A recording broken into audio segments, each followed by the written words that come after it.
Hi, I'm Scott Campbell at Solve 3D. And I'm Kevin Miller at Solve 3D. Kevin, a lot of times I'm in a project, there are a number of items that, I want to make a note of or tag points of interest. How can I do that inside Engine? Yeah, so Engine supports a tag system where you can either import a CSV of tags or add them manually. So I'll show you both of those today. So if you want to import a CSV, I'll just show you kind of the format it needs to look like. If I expand this, you need at least 4 columns: the name, easting, northing, and elevation. Or you can have some additional columns like comments if you want to add some additional notes about each tag.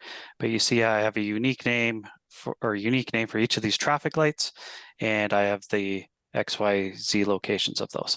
So to add those inside of Engine, you can either just drag and drop the CSV into a particular folder, or I won't do that now, but or you can right click on, add item and add a tag CSV and pick that CSV.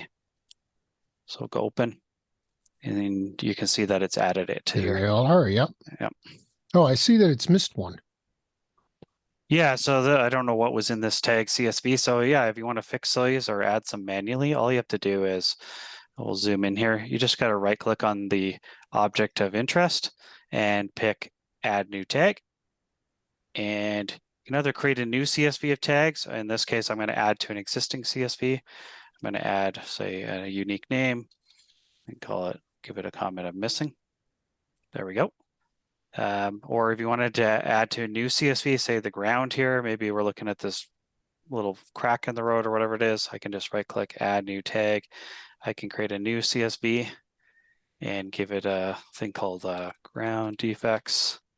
Call this G1 and hit submit. There we go. Okay, now Uh, I'm going to get confused. They all look the same now. Is there any way to differentiate between those? Yep. All you have to do is say these traffic lights. You just right click on the CSV and update the tag icon. And we have a whole bunch of icons, but best to search for something. We supply a whole bunch of commonly used tags in different situations. But yeah, search for traffic light, hit apply, and you can see those ones have updated. Yeah, I could do the same for this ground one if I'd like. Right on. Now since we've changed those, can I export that again and save those? Yeah, for sure. Just before I do that, I just wanted to show you, you can also click on the CSV Oh, yeah. and Yep. get a list of all the tags. There's a whole bunch of pages here. You could click on the coordinates to copy them to the clipboard if you want to send them an email. I can always click edit row, make some changes, or make some comments and whatever if I'd like. And I can also click on a particular tag if I want to jump to that location. It'll recenter the view to a view where that tag's directly in the center of the screen. So once you're happy with the tags, you can always right click on the CSV and go export tag CSV and give it a new name here. And then you have the new CSV. So if we take a look at that, you're going to see, the change that I made, and you can see, that missing one that I added for the traffic lights. Right on. Very useful feature. Thanks very much, Kevin. No problem.